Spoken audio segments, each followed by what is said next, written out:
So Tyson Fury has now put out this video where he's offering Anthony Joshua a 40% split for a fight in December. A lot of people are saying that's very generous and so on. And as I said in the previous video about this topic, I think that this is a genuine offer by Tyson Fury. In fact, this might be the first genuine offer that Tyson Fury has ever made to Anthony Joshua. And I'm going to come on to that a little bit later on.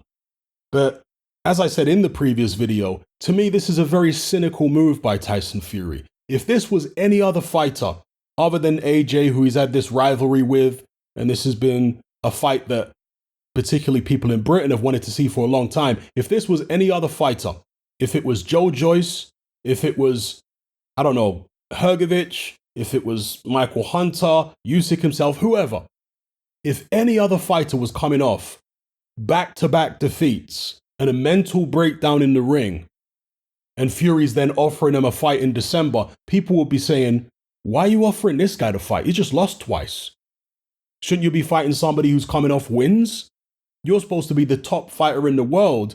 There are undefeated guys out there, and at least guys who, in some instances, aren't undefeated, but they're on winning streaks. Shouldn't you be fighting those guys instead of a guy who's at rock bottom psychologically after these back-to-back defeats and a mental breakdown? That's what people would be saying. But somehow Tyson Fury manages to bamboozle people with his very manipulative moves that he makes. And in this instance, if you go back to just 2021, last year, let's show you some of the videos I did about it. Here we go. Start with this one. In fact, where's this one? Okay, yeah, so Tyson Fury was calling for the AJ fight in December of this is August of 2020. Now, let me just play a clip from the video I did about it. Listen to this. Here we got Tyson Fury and Frank Warren talking about the AJ fight in December. Tyson Fury says if the Deontay Wilder fight don't happen, then that leaves the path clear for the undisputed fight. But he says that AJ and Eddie Hearn don't want it. And Frank Warren, in a different interview, said, that he thinks AJ might want it, but he doesn't believe that Eddie and Barry Hearn do. Well, let's see if they respond and what they say. But bottom line is here, it's if the Deontay Wilder fight don't happen. And we don't know what's going on with that. So it does seem a little bit, like Fury and Hearn are jumping the gun. Fury and Warren are jumping the gun by saying that AJ and Hearn don't want it when he's still got the Deontay Wilder situation to sort out for himself. Nothing can happen until that Wilder situation is sorted out. And we don't know what's going on with Deontay Wilder. Is he fighting? Isn't he fighting? I mean, there seems to be, a conflict of sorts between Bob Arum and Frank Warren. I'm not sure that they're beefing or anything like that, but there seems to be different messages. They're singing from different hymn sheets because Bob Arum's saying the Wilder fight could happen in February next year. Frank Warren's saying no, Tyson Fury wants to fight before then, and he may fight this year. So what's stopping it? If the Wilder fight isn't going to happen until February next year, what's stopping the undisputed fight happening before then? As long as Deontay gets a shot at the winner, I mean, obviously, between December and February, there's not enough time. But if it's going to be February, I'm sure they could push it back a month or two to accommodate the undisputed fight. Let's see what happens here. But as I say, nothing can move forward until there's some type of resolution with the Deontay Wilder situation. And of course, Anthony Joshua's got his own issue with Kubrat Pulev. Can he get that out of the way? Are Tyson Fury and Frank Warren actually serious here? Or is it just a bit of psychology, kidology, playing to the fans and all that kind of stuff? I know Frank Warren's always talking about. All right, so you can hear there in this video that I was cynical from the beginning with regards to Tyson Fury saying, oh yeah, I'll fight Anthony Joshua back in August of 2020. Now, AJ took him up on the offer. Have we forgotten this? AJ and Eddie Hearn stepped in and said, okay, yeah, we'll fight you. And then they began this process of negotiation where Bob Arum was saying, oh, the arbitration's not an issue. Shelly Finkel ain't got a leg to stand on. We were getting all these reassurances from Team Fury that the Wilder situation is not a problem. And Eddie Hearn was running around like a headless chicken, speaking to different countries and going to the Middle East and whatever, sorting out site fees for the fight. You guys remember all this? So any notion that Tyson Fury tries to come out with now, that AJ somehow been avoiding the fight the whole time, is patently absurd. Not only is it patently absurd, it's a lie. How many times can Tyson Fury blatantly lie and people just let him get away with it? People not call it out for what it is. It's a lie.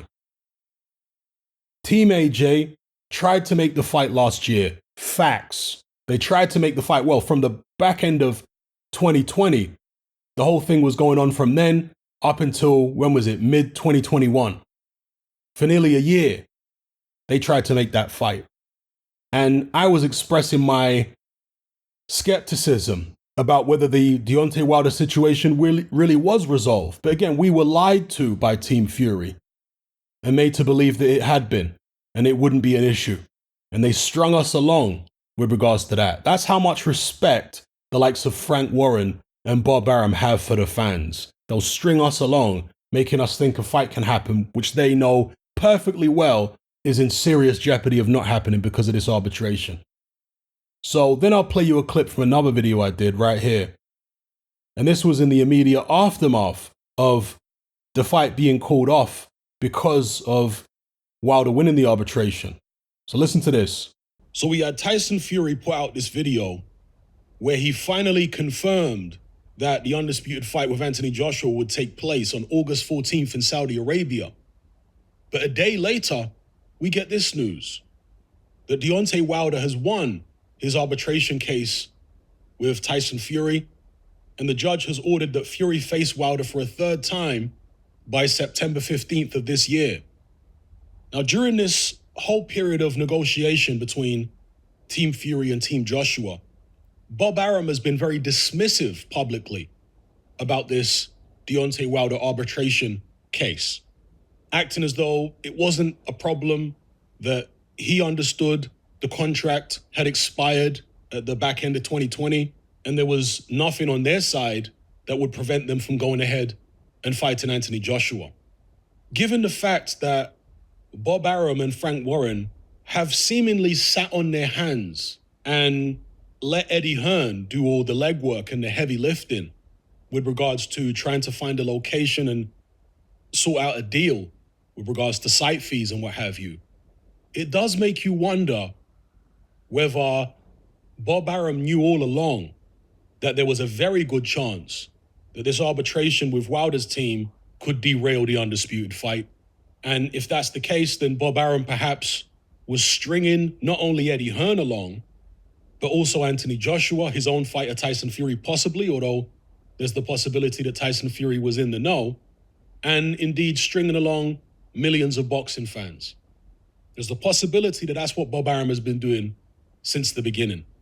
Now, in terms of solutions, so there you go. That was when the fight was called off. Interestingly, Tyson Fury was relatively quiet the whole time that the negotiations were going on.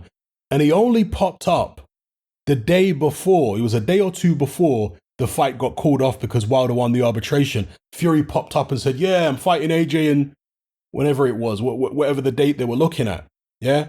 You guys remember that? Again, you can't have a short memory.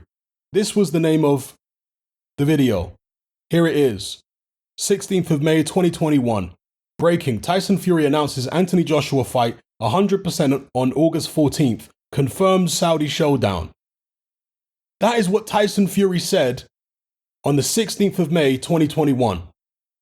So why is Fury now, in more recent times, saying that, oh, AJ's ducked him all along and he's offered AJ to fight so many times and it's always been AJ's fault that the fight didn't happen?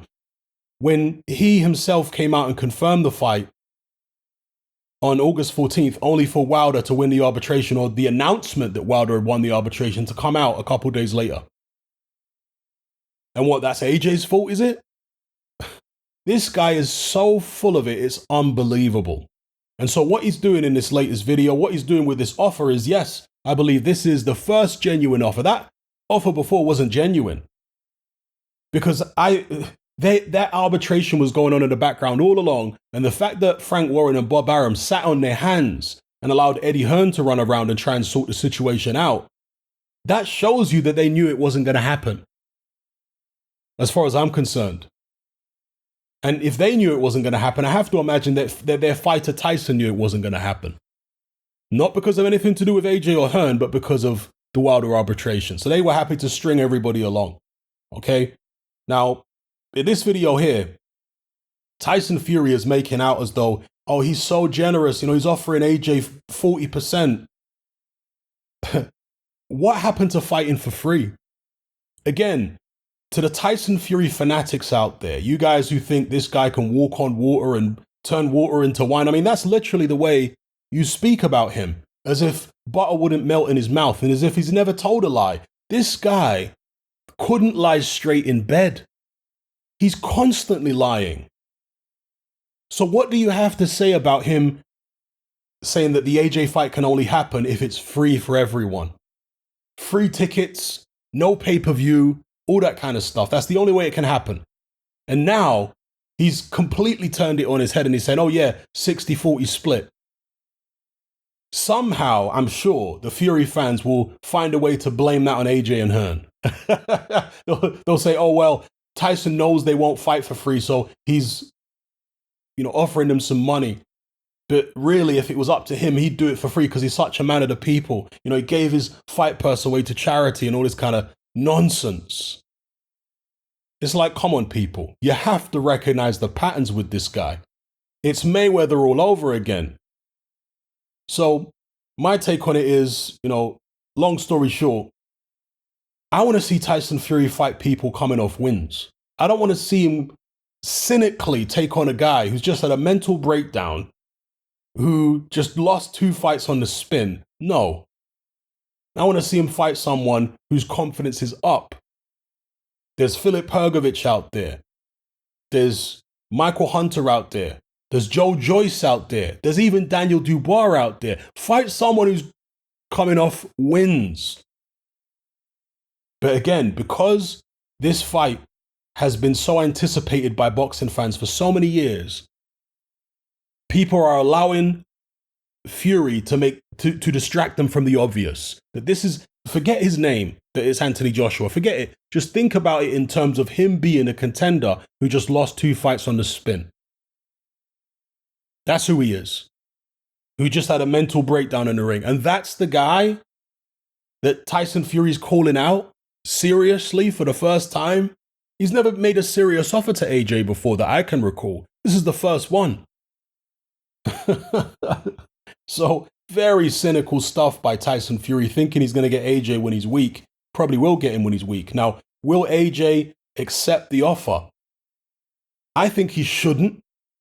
Just as I thought that AJ shouldn't have taken the rematch with Ruiz, not because he couldn't beat Ruiz, but because he needs to do some learning and he needs some mental rehabilitation after that first Ruiz fight. He isn't the complete fighter, and in order to learn his trade properly, because he was rushed early on in his career, he should step away from world level for a while. I said that after the first Ruiz fight. I said that after the first Usyk fight. And so now he's coming off 2 losses. Again, I'm going to say the same thing. I'm consistent. I'm not contradicting myself like Tyson Fury does every sentence. No, I'm consistent. If I was saying that AJ needs to step away and not fight at world level for a while after the first Ruiz fight and after the first Usyk fight, why am I going to say anything different now after the second Usyk fight? No, I think he needs to step away and have some easier fights, some rehabilitation fights, and gradually step up. And maybe in a year from now or 18 months from now, look to start challenging world champions again. For such a quick turnaround, AJ's not ready for that. Tyson Fury knows that AJ's not ready for that. But again, he's being very opportunistic, as he often is. And he's making out as though, oh, AJ's got no excuse for turning it down now. I'm offering him 60-40. And you've got plunkers like Gareth A. Davis saying, oh, it's very generous. 60-40 is very generous. Like, AJ should be taking this. Do you guys not understand the psychology at play here? You know, it's just unbelievable. But one person who does understand the psychology is Tyson Fury. He is very, very well versed in human psychology, and he knows how to manipulate it. So I have to give him credit for that. It's very Mayweather-esque. So that's my take on the situation. I would like to see Fury face maybe Joyce, Dubois, Parker, but you know, they're such good friends. Parker's pretty much just a Fury fanboy these days.